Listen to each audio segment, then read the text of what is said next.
Ito ang Broad Streamcast Communicators, ang naiiba at kakaibang plataporma sa digital broadcast. Mula Luzon, Visayas, Mindanao hanggang sa iba't ibang dako ng mundo. Broad Streamcast Communicators, ang sandigan ng sambayanan mula sa walang labis at walang kulang na pagbabalita, paglilingkod, maglalahad ng mga mapagbuong komentaryo at usaping pambayan para sa kapakanan ng karamihan. Broad Streamcast Communicators, tuwirang maglilingkod ngayon hanggang sa susunod na henerasyon.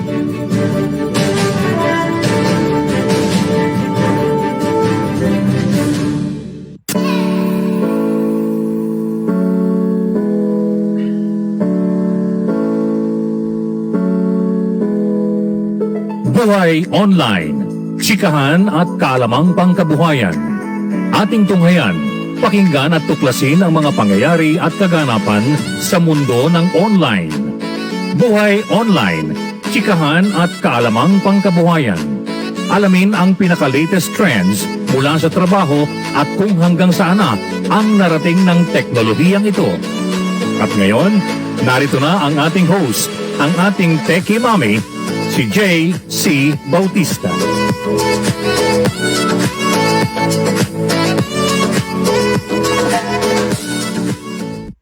Hello everyone, magandang umaga po. Happy Thursday. It's April 29. Nako, tomorrow end na naman ng April. Napakabilis ng oras at ng panahon, right?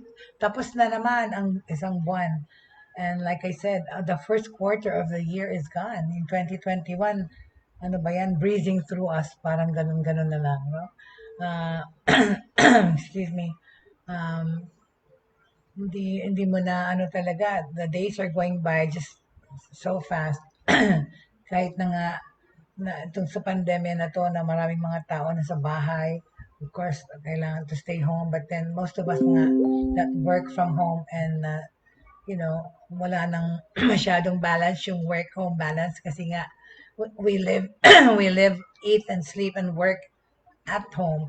Hello there, Gina Fe sa Guban, Papasin. Thank you so much for coming. Welcome to the show, Gina Fe. Maraming salamat sa iyong support at makasama ka namin today dito sa programa. Hello, Gina Fe. We're still in the subject of yung mga gadgets, no?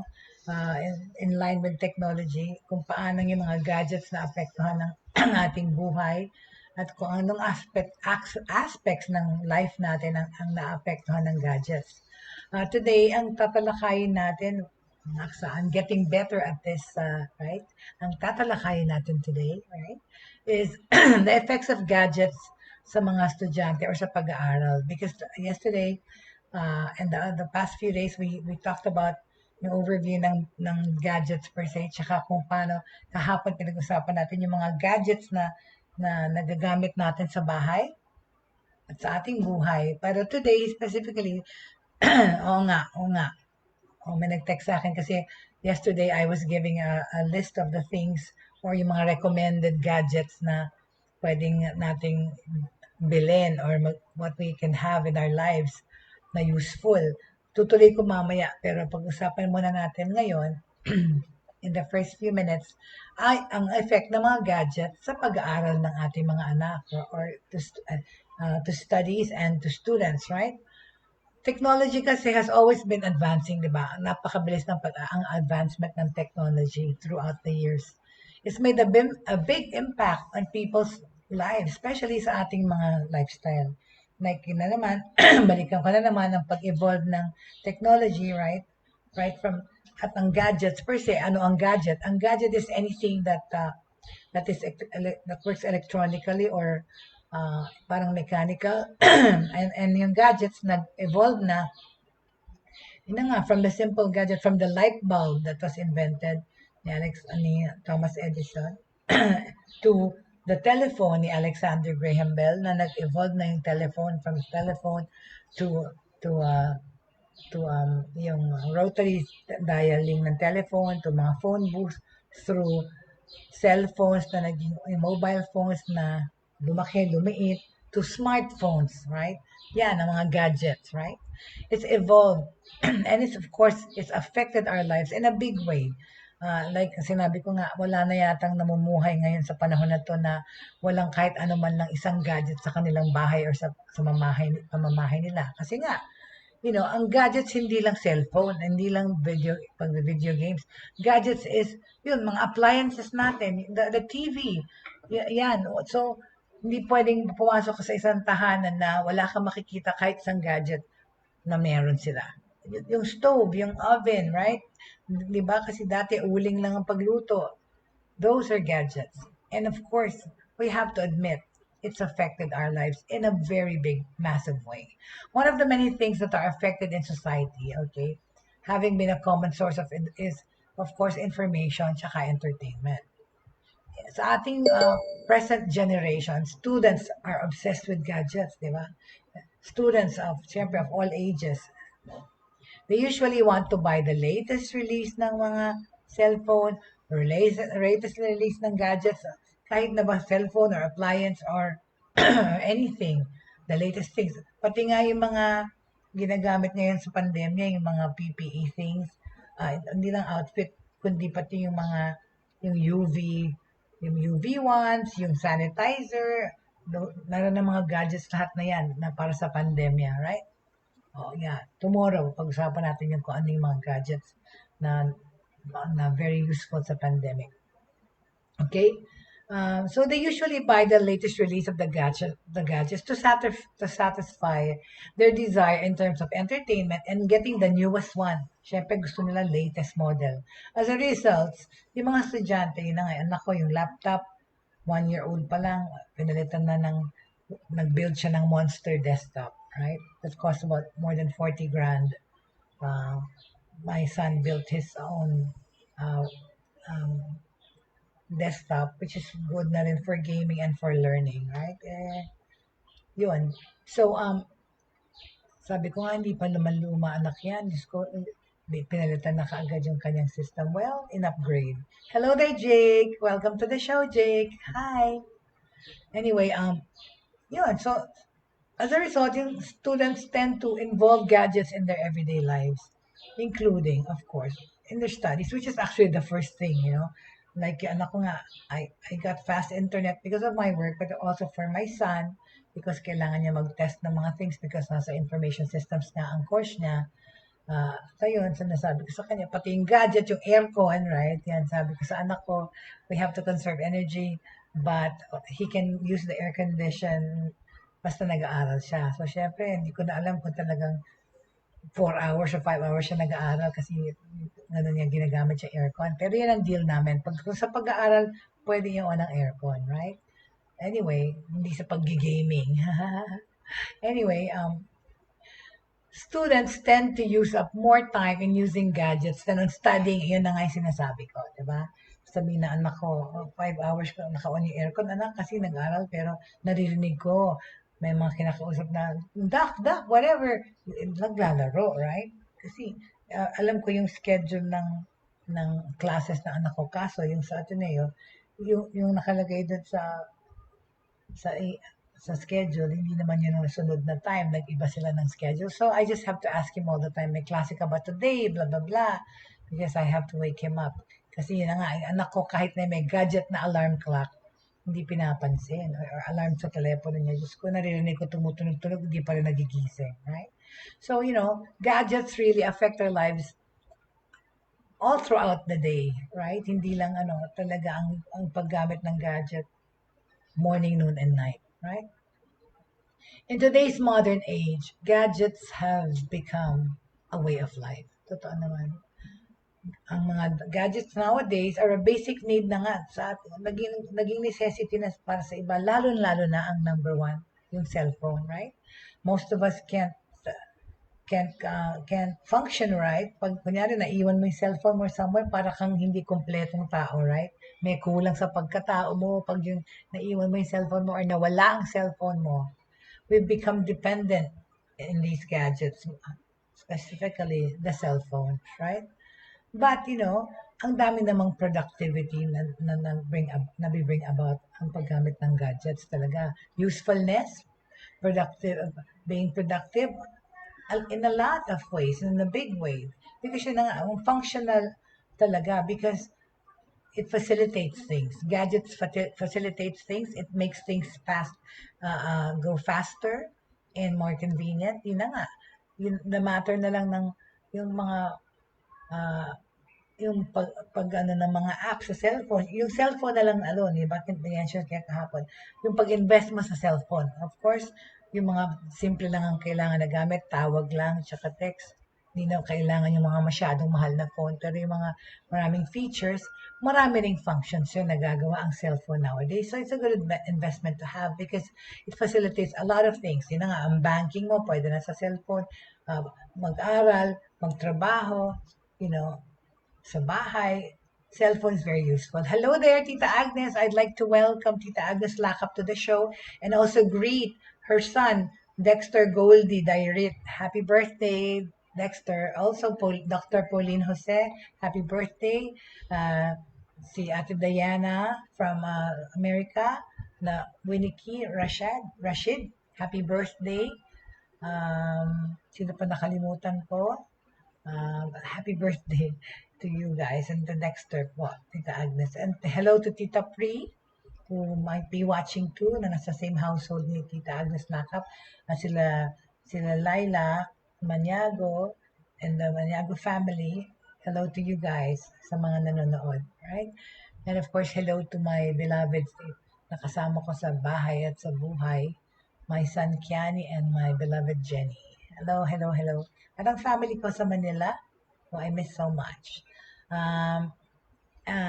Going back to what I was saying, no, yung mga gadgets help students a lot. Kasi ang topic natin today is how gadgets are affecting the lives of students at saka ang kanilang pag-aaral. Kasi nga, ang modern day gadgets natin naging parte na ng buhay natin. Gadgets are a basic need na nga eh. It helps us a lot to do things easier. Ang mga gadgets, yan, nakakatulong din sa mga estudyante sa kanilang pag-aaral, doing their projects more productive and progressive. Saka yun na nga, yung pagre-review, pag-research, they can do it in the confines of their home or sa cellphone nila, pwede rin sila doon mag-email, mag-research, mag-google, basta may data sila, may load, bigyan mo ng load yung anak mo, right? It is a small thing that anyone could have. Diba? Having a gadget may help one be more productive and smarter, right? Kasi with the amount of information you can actually access through the internet, through your cell phones. Nowadays, talaga, yun na nga, yung pagplano ka ng biyahe, all those things, lahat mapapacilitate na ng gadgets. So nowadays, poor and rich, they have gadgets. Specifically, lalo na yung cellphone. Lahat na yata ng tao may cellphone kahit sa Manila, hindi sa pero yung mga nasa kali, whatever, titinda ng fishball, may cellphone, titinda ng prutas, lahat may cellphone, nakikita mo nagte-text, right? So, rich or poor, walang yan, may cellphone. Gadgets nowadays are a basic need, okay? For a student, okay? Kasi nga, a cell phone is a wireless gadget that most people these days communicate with. Actually, most people, talaga, majority of the people in the world use cell phones to communicate. Gadgets nowadays also are a basic need for a student, right? Gadgets give a big impact into the history of humanity because of its use. The history of gadgets spans as far back as talagang nung araw pa. Nung ang mga tao, yung mga caveman pa, began creating tools to make their lives easier. Yung mga sibat nila, gadget yan. Humans have always created devices and appliances with specific practical purposes that were initially thought of, kunyari new invention. Pero in the long run, actually, yung invention na yun is an advent of technology, development. Yeah. And nung araw, hindi pa sila familiar sa technology. At hindi pa nila tanggap ang technology noong araw, it evolved through the years. Kala nila parang magic yun, inventions yung mga ganun. Pero innovations yun, technology. brought about the creation of gadgets, right? So, kung may mga katanungan, Gina Fe, hello there, Jeannie! Hi, Jeannie! Welcome to the show, Jeannie. Salamat sa iyong patuloy na pagtangkilik. Thank you very much, Jeannie. Good morning to you too. Okay? So, going back to that, today, industry has augmented the creation of new gadgets, right? Dahil ano na talaga, ang dami-daming gumagawa o nag-invent o nag-create ng gadgets, right? At mga apps, right? Today, sobrang dami na yung mga sa mga company, yung mga R&D, research and development, because they try to think of ways and means to facilitate trabaho, facilitate production, kung ano ka, manufacturing, and lahat yun gamit ng gadget. Ganon din sa pag-aaral, right? So does mga gadgets affect pag-aaral? Okay. Let me show you how the gadgets can affect the studies of people. Okay. Gadgets affect the study habits of a student in many aspects. Okay. Kunyari, ang paggamit ng gadget, using gadgets, students start to become, sometimes they become, di ba, lazy, right? And dependent. And careless sometimes. Ito yung bad side nun eh. Lalo na sa pag-aaral, lalo na online. That they get a little bit careless and mas sila carefree kasi inisip lang nila nung araw bago ka mag-research kailangan pumunta ka sa library, kailangan may borrower's card ka, magsali ka muna dun sa library, magpalista ka. Ngayon kasi at the touch of your finger and a flick of a page, pag mo lang swipe, pwede ka nang mag-research o mag-type ka lang sa Google. Google is your friend, right? And pag may cellphone ka, may tablet ka, yan, pwede ka nang mag-aral doon, pwede ka mag-research. That's why students have become dependent on technology, internet, and gadgets. Tsaka yun na nga, it boils down to the fact, dependent sa attitude, sa study attitude, or study ethic ng estudyante. Whether or not they're using gadgets or technology, yung interest ng batang mag-aral pa rin ang bottom line dyan eh.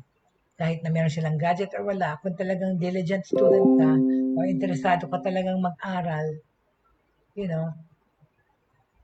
ang magiging effective sa'yo, yung gadgets, or in a bad or good way, depende yun sa study attitude ng bata. Diba, no, Jake?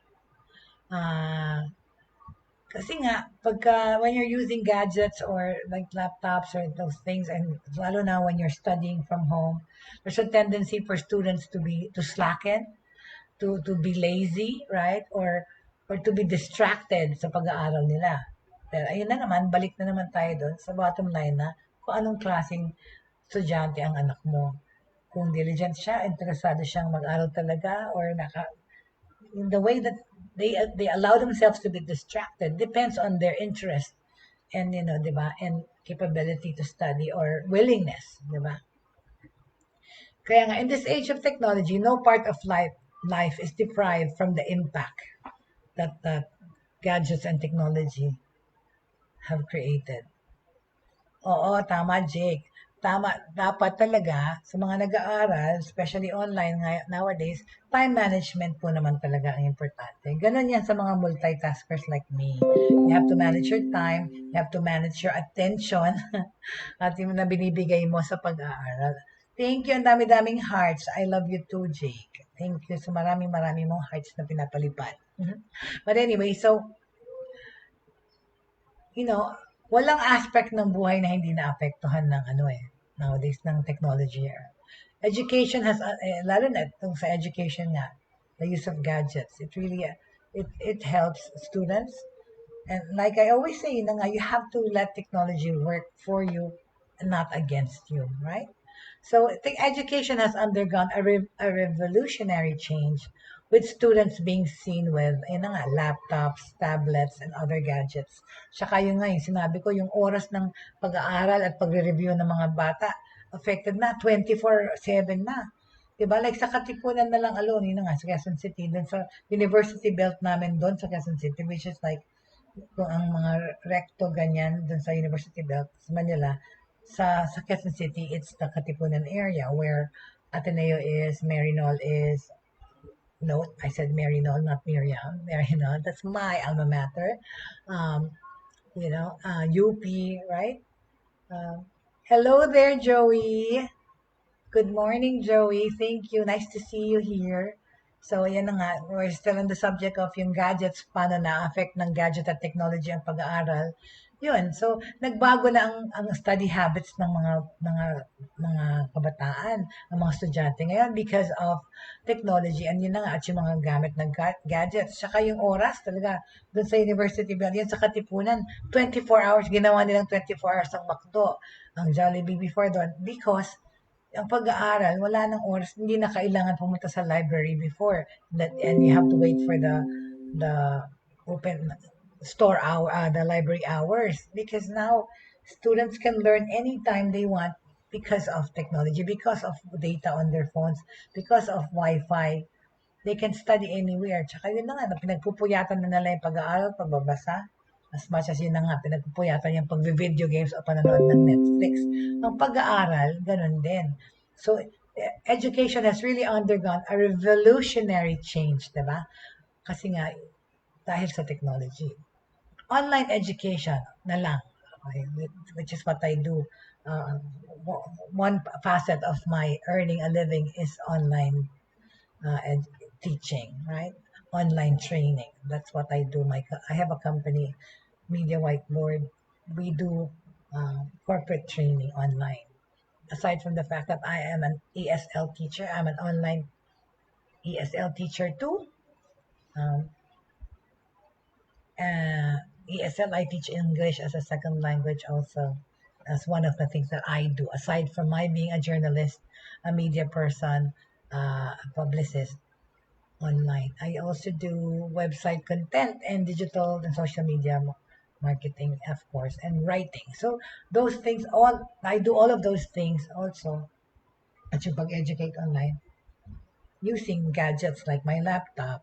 At saka yun na nga, I can teach anywhere because of the mobility of the fact na pwede kong bitbitin yung laptop ko, magturo ako kahit saan or magsulat ako kahit saan. Ganun din yung mga estudyante, right? Okay? Online education is the biggest proof of how education has been impacted with technology. No region in this world has remained aloof from this new form of education. Yan na nga. The gadgets are very useful. They help us connect to each other, obviously so. They make us learn new things and discover new things. The reason why computer technologies are invented is to help make people's lives easier, obviously, and to improve our way of life, especially yung mga students.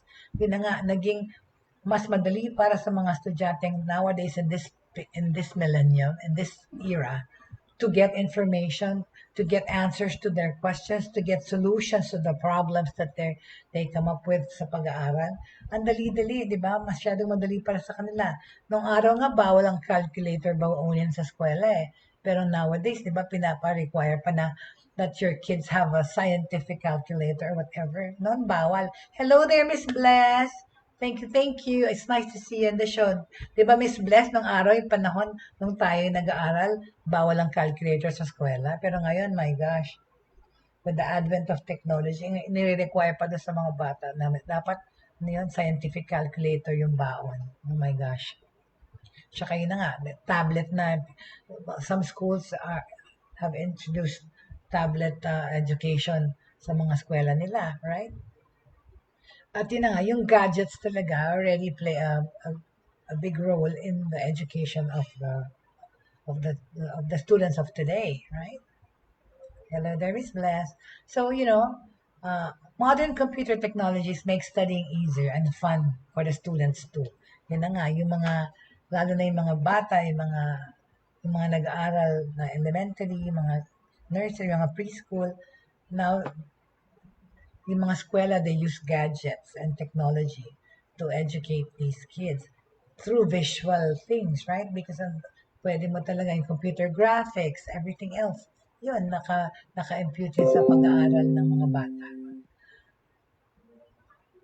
Modern computer technologies make studying easier and fun right? As long as students don't become fanatics nga when it comes to gadgets. Kaya lang, sad as it may seem, a lot of students are addicted to gadgets and technology. Actually, dahil sa addiction sa technology, yun na nga, sa gadgets.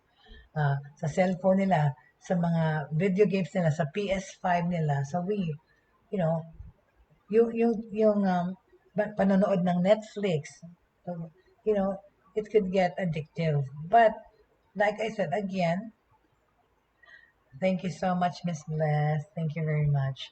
Like I said, thank you. It's really, really nice to see you at the show today. Thank you. So yun ang sinasabi ko palagi, right? Na yung dapat, kagaya nga nasabi ni Jake, time management.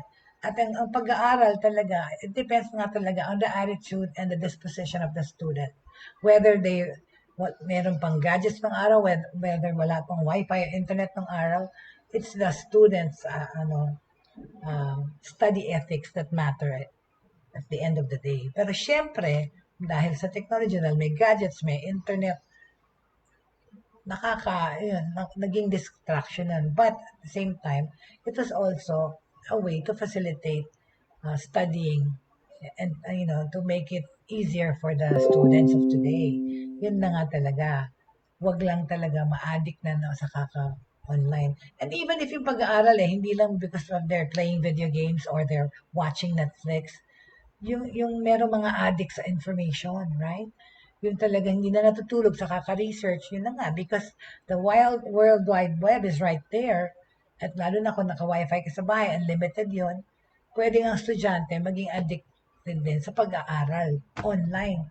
Sa because you keep like researching online, hindi ka na kailangan magpuntang library, right? So yun na nga, as long as students don't become fanatics when it comes to gadgets, we don't think that they could have a bad influence naman or a bad effect on students. The gadgets make our lives better in many ways. Of course, alam na natin yan. Let's take for example, yung cellphone na nga. Marami sa atin talaga hindi na kaya nang walang cellphone, okay? And pati ang mga estudyante without it, when it comes to students, this device is more than just a cell phone to them, diba? It is a chat opportunity, of course. It's an opportunity to do social connections, to make social connections, an internet connection, of course, a camera. It is their way of communication, and it's also their camera. Yung mga cellphone nowadays, diba? Hindi na sila bibili ng digital camera or DLSR, DSL, ano ba yan, na ako. But yun na nga, magaganda na ang mga camera sa mga cellphone ngayon. So ito na rin ang kanilang way of taking selfies and stuff and posting on social media. Because mobile phones of today have all these features, and they are not just devices made for communication between people. Kaya nga sabi ko sa mga gadgets na ini-investan, yung cellphone ang pinaka-useful investment na gadget. Well, of course, yung mga lutuan, mga appliances, of course, useful din. Pero, per se, yung sa madaming gamit, yung cellphone, right? Yun nga lang, yung cellphone, di makakapagluto. Yun na lang yata. Pero, pwede niyang i-on yung mga appliance sa bahay mo, right? Di ba? Cool. A negative effect of these gadgets on students can be the fact that they can become obsessive and also, dependent on these gadgets. And of course, there's a tendency for them to be indolent or maging tamad pag nag-aaral ka online. Tapos, sometimes, video lang yung pre-recorded video yung mga lessons. So, papatugtog lang nila pag nag-check na ng attendance. Hindi naman kasi required na lahat mag-on kami pagka nag-online learning. So, pwedeng kakain-kain sa background, eventually matutulog, yun nga. Tsaka nakamute naman, so kahit mag-snore yung estudyante, hindi maririnig ng teacher, right? Well, yun lang ang downside minsan dun sa yung pag-aaral online na hindi mo nakikita or na-interact face-to-face yung mga estudyante. But anyway, na I'm diverting naman. Well, education pa rin naman yun. But back to the gadgets, right? Ang negative effect is that when people become obsessive and addicted to their gadgets, they can neglect everything else like their social life, their family life, and friends, right? Kasi nga, they, napapatutok or natatrap sila dun sa virtual world na nabibigay nitong mga gadgets na to, specifically a cell phone or a laptop or a tablet. It's not bad. It's not a bad thing to have a computer, right? But it's a bad thing to let the computers or those gadgets rule your life and spend most of your time, you know, online because of your gadgets. Okay. Otherwise, most gadgets have positive effects naman talaga because they enable us to do things, di ba? Like sinabi ko, expediently or faster and easier. And they're also good when it comes to learning new things. And let's face it, bottom line is they make our lives easier for us, ang mga gadgets, right? Yun lang nga. Ulit-ulit, caveat emptor, buyer beware or yung paggamit nyo, all in moderation and regulation and manage your time wisely between pag-aaral and those leisurely activities or social activities. There are some gadgets that are essential for students to have, I think, right?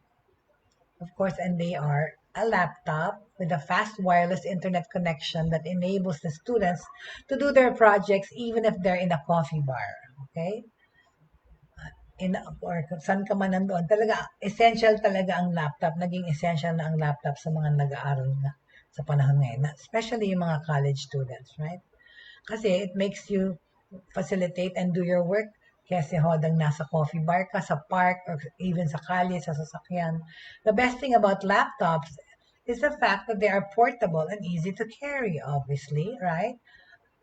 A desktop is still always good, okay?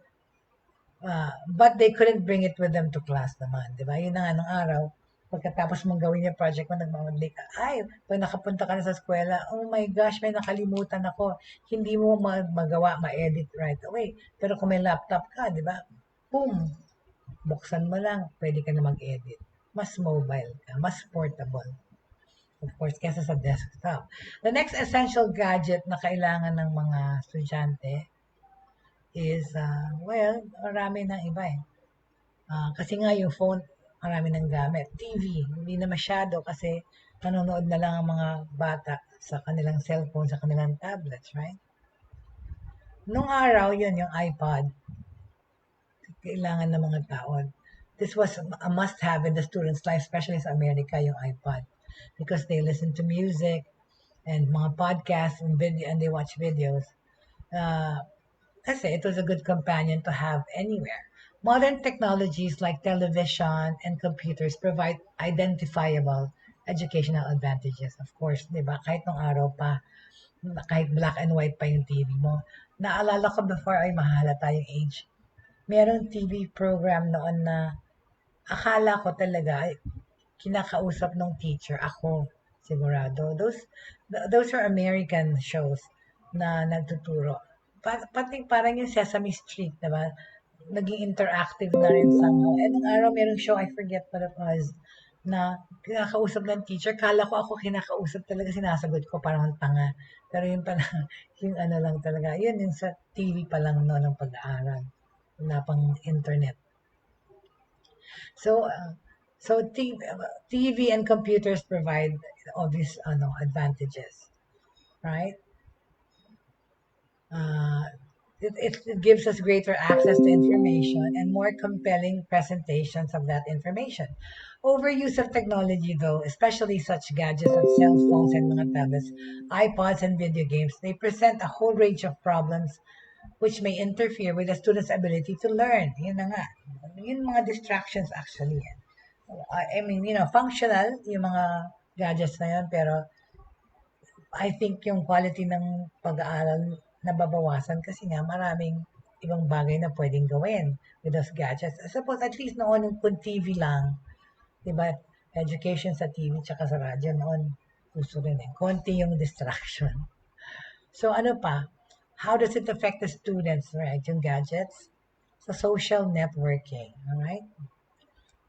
Social networking in the sense that, yun na nga, yung iba, Facebook ng Facebook, right? Tingin ng tingin sa ano. Pero kaya may mga eskwela, bawal dalhin yung cellphone sa school, right? Tama lang naman because it's only right na iwanan because kesa naman magkaklase tingin ka ng tingin sa cellphone mo, di ba? Hindi maganda. Students who use their computers or cell phones to participate in social networking sites may post material considered inappropriate by school authorities. Kaya nga di ba? Be careful kayo sa mga pinopost niya sa social media sites nyo kasi yung teacher nyo, pwedeng meron din siyang FB account or Instagram account or Twitter account. Baka sila kagaya mo, iba rin ang pangalan, di ba? Hindi mo alam yung teacher mo. O yun nga, or sa trabaho, yung mga boss nyo, meron din sila account doon. So, be careful what you post. Kasi pwede kayong ma-expel, pwede kayong ma-suspend sa eskwela sa mga pinopost nyo, right? So, some students may attempt to do this in class. Okay? Sometimes, pero yun na nga, pag bawal, hindi nila makititignan yung social media nila, right?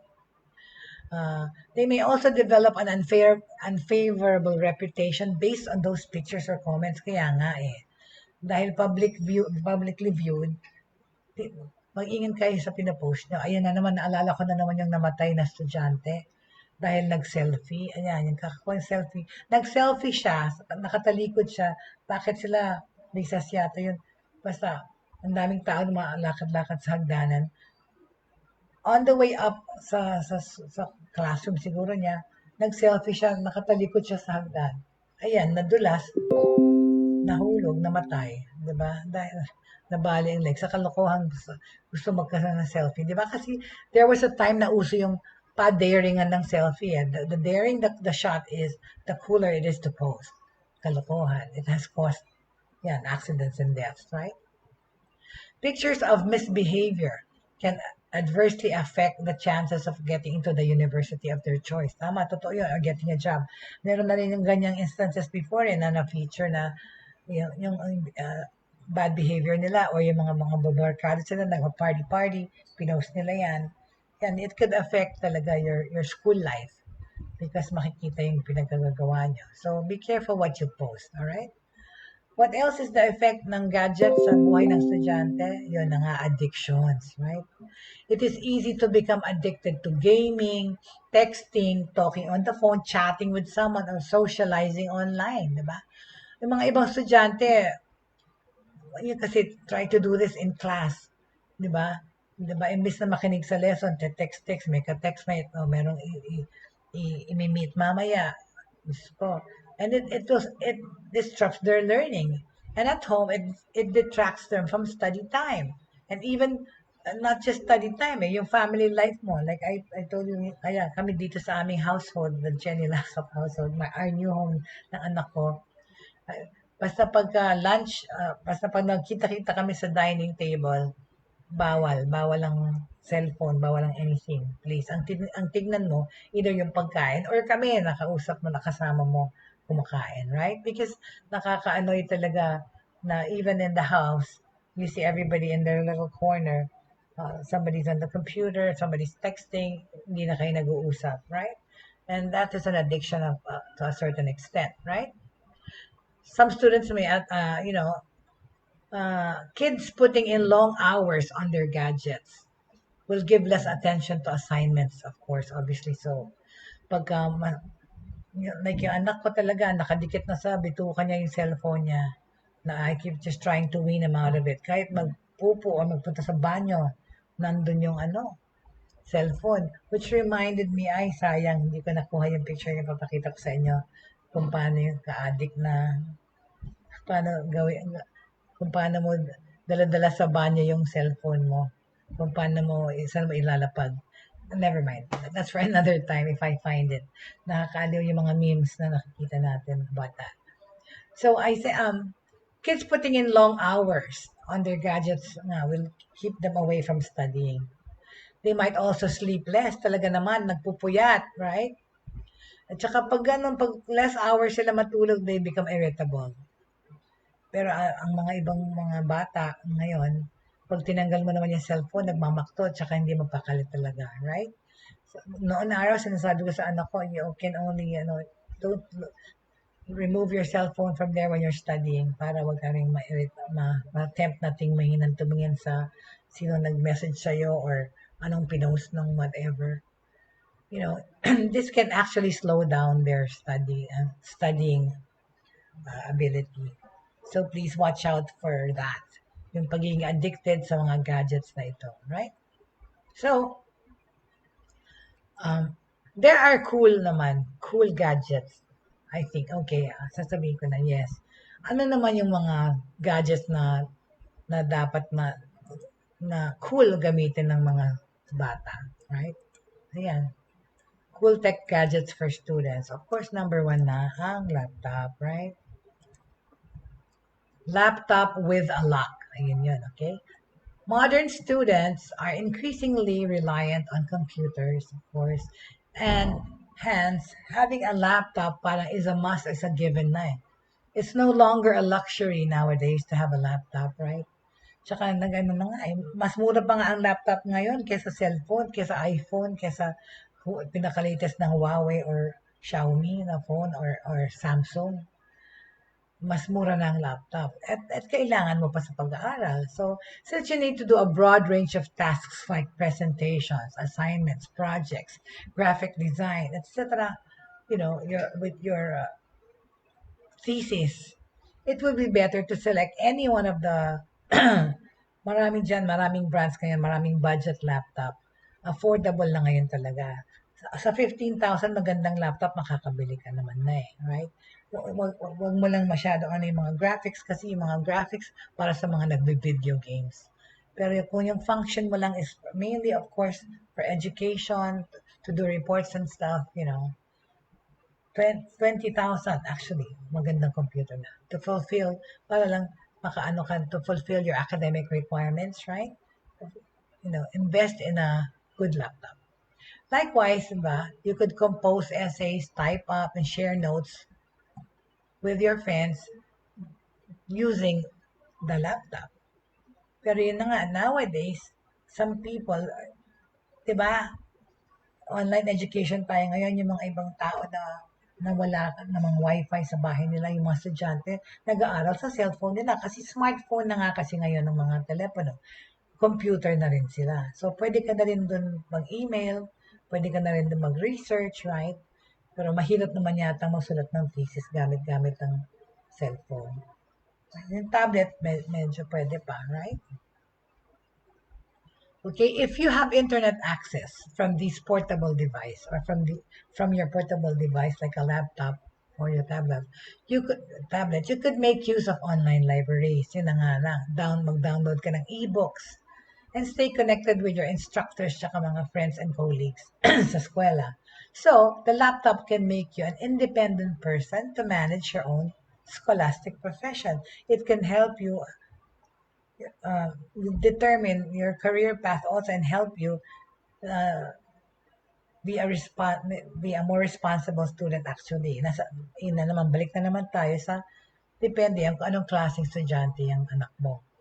Kung talagang desidido siya mag-aral, kasi may mga distractions, gagamitin niya yung gadgets na yun para mapagbuti yung aral niya, right? So I mentioned kanina, invest in a laptop, merong laptop lock, okay? Since the laptop is vulnerable and nauuso talaga yung nakawin. Naalala ko some few years ago, grabe na yung mga magnanakaw kahit broad daylight. Then sa Tomas Morato, sa Camias, yung Seattle's Best, bina na lang may pumasok doon, may mga estudyante na laptop. Yun, kinuha lahat yung laptop, cellphone, yan. Mahilig nila yung nakawin. Kaya ngayon, huwag kayong mag-iiwan ng mga laptop na sa loob ng kotse nyo na pwedeng silipin at nakawin at basagin. Or magaling na clever na sila magtanggal ng mga alarm. Right? So, since the laptop is vulnerable to theft and damage, it would only be right to use a laptop lock. Okay, it is similar to the standard bike lock that has a key locked on the end and steel cable. Several popular brands like Kensington or Targus are manufacturing this inexpensive gadget to protect your laptop from stealing. O, hindi nila mabubukas, ibabato nila yan sa pokpok sa ulo nila bago nila ma-unlock, right? O, ano pa ang gadgets ng kailangan ng estudyante? Yun, laptop yun, smartphone at tablet or tablet. To make use of the variety of educational apps, you can choose to own a smartphone, a sizable one, a note, para malaki-laki, or a tablet to execute your educational activities without, naman, it being too expensive, all right? Both smartphones and tablets are awesome gadgets to have, and they're highly portable than the laptop. And it would give you full control of the screen and to record your class notes. You could also get a good, yun na nga, yung mga tablets na para sa mga architects, sa mga graphic designer, yun. Those gadgets are useful sa pag-aaral. Kasi hindi na mano-mano yung pagdo-drawing. Pwede ka na mag-drawing sa tablet mo. Electronic na yung pagdo-draw. So that's how it is. O ano pa? Siyempre, yung noise cancelling headphones. Importante yan sa nag-aaral. Okay? If you live in a dorm, kunyari nagdo-dorm kayo, or sa isang crowded environment, diba? Maingay. Or marami kang roommate, apat kayo sa isang kwartong sinishare, it would be tough to get the intense concentration in studying the lessons, di ba? Kasi ang ingay ng roommate mo, ang ingay or yung surroundings mo, maingay. To avoid the noisy situation, yan, use noise-canceling headphones, di ba? To have a successful study session, kasi it bypasses all the external sounds through its cushioned ear cups. Ta-da! It is an excellent proactive device that cuts off high decibel noise and lets you have a good reading experience with a relaxed mind. Ako naman, hindi ako makagamit ng noise cancellation kasi hindi maganda naman siya itsura lagi naka-headphone eh. Kaya wala akong headphone ngayon. Naririnig niyo yung mga kapitbahay ko. Naririnig niyo yung ingay dito sa aming neighborhood. So just turn on the noise cancellation feature ng headphone nyo so that you can listen to soft music even when you're studying and accomplish your task of reviewing and learning. Okay? Ano pa ang isang gadget na pwede or that students could have and that will aid their studies? Well, it's a smart pen. Okay? A smart pen is an innovative writing tool that has the tendency to record and write the spoken words on special paper, di ba? Ang hirap talaga na nagtitake ka ng dictation, ala. Eh, kung ang sulat mo, kagaya ng sulat ko, parang pa sumulat. By the time I can keep up with writing notes from what my professor is saying, wala. Pagkatapos mong sinulat yun, my God, di ko mabasa yung sarili kong handwriting sa kapangitan, right? And a smart pen, it does away with that hurdle. Dahil nadidictate doon yung nare-record at tapos nasulat yung lecture, right? LiveScribe, LIVESCRIBE, introduced Echo Smart Pen. It's called the Echo Smart Pen. And you could make this life-changing tool to take notes, record lectures, and even synchronize speech tsaka text, di ba? Grabe, no? Who would have thought na pwede mo na talaga, yung ballpen mo pwede nang maging parang spy recorder. Ay, gano'n naman, di ba, yung mga sa movies ng araw, ang mga pen, nagre-record, nagre-video na may camera, right? This coolest gadget has an inbuilt camera, ayun pa, built-in speaker and microphone, OLED display, USB connector, and HD headset for voice recording. Imagine mo, you could also organize your notes and share them with your friends through its unique software. It captures every word of your teacher and lets you replay the recorded audio at a slower speed for better understanding. And di ba, ang galing? Nung araw, Diyos mio, ano ba yun? Even as a reporter, as a media person, pag nagre-record kami, di ba dala-dala na yung parang cassette or yung parang Walkman or something para mag-record o yung maliliit na recorder para i-record yung interviews mo. Ngayon, Diyos mio, with the advent of technology, imagine a smart pen, right? Na yung dictation, hindi na mahirap. Diba? The coolest gadget, okay, this is one of the coolest gadgets I think I can think of. Ano pa? Uy, ano to? Solar backpack daw. The solar backpack is one of the best cool tech gadgets for students to carry their books, laptop, smartphone, and it's possible pa to charge all types of electronic gadgets with it. My son had one when he was a little bit younger, na mayroong charger. Pero after a while, hindi masyadong nagtagal, nasira ka agad. It needs to be charged kasi, yeah, yung may charger na bag, right? It needs to be charged with solar light for a few hours to generate electricity. Ang cool, di ba? This tech solar backpack is highly durable with waterproof feature that has a new technology solar panel to charge several mobile phones. Imagine mo yung bag mo, solar energy na gamit, nakaka-charge pa. Pati iPad mo or tablet, pwede mo i-charge dito. Therefore, this is a gadget that you should get to carry your books. At the same time, charge na rin niya yung mga electronic devices mo or gadgets, right? Okay, last na lang. Hindi tayo matapos kasi wala ng oras. We should invest, okay, students should have a wireless hard drive or USB flash drive, di ba? Nag-iba-iba na talaga itsura ng USB flash drive. Tsaka ako, kinorek ako ng anak ko, sabi ko, do you have a USB? Do you have a USB? Sabi ko, Mommy, it's a USB flash drive. It's not a USB. A USB is the connection, the mode of connection, the port, whatever.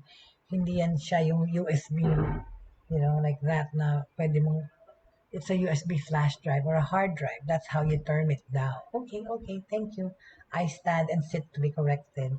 But anyway, even though you have a laptop or an iPad or any other computing device, it is essential to acquire a portable data storage device to save your files, to keep your valuable information safe from the system crashing or pag ninakaw yung cellphone mo or ninakaw yung laptop mo, at least masasave mo. And of course, nowadays, more modern, is the cloud. You can save your information on the cloud. Tsaka nakasync na yun lahat sa cellphone mo at laptop. Grabe, no? That's technology. Lalo na if you have a large data to store or backup, you can buy a wireless external hard drive. And in the case of storing your data you may opt to use a USB flash drive na malaki ang memory, right? Since you transfer all your study materials to these storage devices, you would have improved your system performance and you could carry the gadgets everywhere, right? Grabe, di ba? Pwede mo nang i-store ang information mo kung saan mo gusto. And with big data nga at saka yung cloud, my goodness, yung mga stored videos mo, pictures mo online, nasisave na yan sa cloud. At pwede silang nakasync na sa lahat ng gadget mo. Sa desktop mo, sa cellphone mo, sa tablet mo, nakasync na lahat. Di ba? Grabe yan. That's technology for you. So in that way, yun, it's really, really useful. So yun, in a wireless hard drive or a USB flash drive, yung gadget na yan, importante sa mga estudyante. So anyway, we're towards our ropes end sa timing. Maraming salamat ulit sa mga tumutok sa atin at sumama sa akin itong past hour.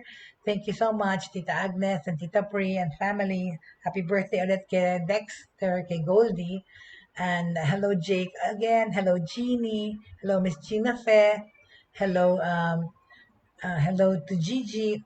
Hello to all my friends and family watching. Miss Bless, thank you so much. It's an honor to have you in my show. Si Miss Bless, I worked with her before sa advertising industry, marketing communications. And also, hello to Joey Ortiz. Thank you also for watching. Nagyayaya ng kumain si Jake. Oo nga naman. Ako rin, medyo kinakausap na ako ng stomach ko dahil nasa ano pa rin ako. I'm still doing my intermittent fasting supposedly na ang kain lang alas 12, right? Thank you so much for joining me today. So, tomorrow, ayun pa, ayun pa, isang gadget pa na kailangan ng mga estudyante, of course, is a laser printer or a smart printer, mobile printer. Nowadays, wireless na yung mga yan, and you can also send yung kung ano yung print mo through your gadget, pwede mo i-Bluetooth, di ba? Para mag-print right away, yan. a laser printer or a mobile printer. Yan, kailangan din ng students. Meron pa, marami pa pero wala na tayong oras. Tomorrow ulit, papasadahan natin yan at the same time talk about and wrap it up into po sa gadgets and technology, how it affects our lives. Today, we talked about how it affects the students, right? You might need to take, marami pang akong pwedeng sabihin about studying and gadgets, pero patuloy na lang natin yan tomorrow, okay? So, yun na nga, yun, yeah, that's right. Mobile printer, like I was saying, may nag-text sa akin, oo, tama. Kailangan nila ang printer. Kasi you might need to take printouts of your assignments, your projects, kaysa pupunta ka pa dati sa internet cafe, meron ka na, pwede ka na magdala ng portable printer. Meron pa nga rin scanner, di ba? Nowadays, yung telepono mo talaga, telling you, the cell phone is multifunctional, especially a smartphone, because there are phones right now that have the scanner feature. Yeah, my own Android phone has a scanner feature. So, hindi ka na kailangan pumunta sa internet cafe or doon sa mga nagpiprint at na may internet sila para i-print yung kailangan mo or i-scan kasi nga may scanner na yung telepono mo. Imagine that, right? It saves a gastos, right? Of having to pay 10 pesos per page. There are a lot of laser printers that are very smart, smart printers na rin, right? Multifunction yan. Ang tawag, multifunctional printers. Look it up. They're quite expensive, but it's worth it because, like I said, it pays for itself after a while dahil sa functionality, right? If you want to skip traditional printers, you may pick up a mobile printer, right? Or print your certain pages or images. Yung mga iba kasi meron ng built-in Wi-Fi yan, tsaka Bluetooth. It allows you to print directly from your SD cards, and both these gadgets are all excellent functionalities, right? So, thank you very much sa lahat ng sumama sa atin today. Nauubos na yung oras natin. I mean, and I of course, we always have to keep smiling and be happy and be hopeful. Keep faith, hope, and love in our hearts that everything will work for good and that this too shall pass. Keep safe, everyone. Imagine that, parang kaka-happy Monday ko palang Thursday na ngayon. Tapos na naman yung week. Friday na naman bukas. At ako, Monday to Friday ang aking show, programa. Sa weekend, meron pa rin tayong mga programa every hour here sa Broad Streamcast Communicators. So for those who missed the episodes, of course, we have a Broad Streamcast Communicators YouTube channel where you can watch our mga past episodes at balikan yung mga topic. Okay, so thank you very much. Have a good day, everyone. God bless everyone. And please have a good lunch. Enjoy your lunch as I'm going to enjoy my lunch today. Of course, ang aking beloved ang nagluto. So thank you very much. And see you again next time, tomorrow. Okay.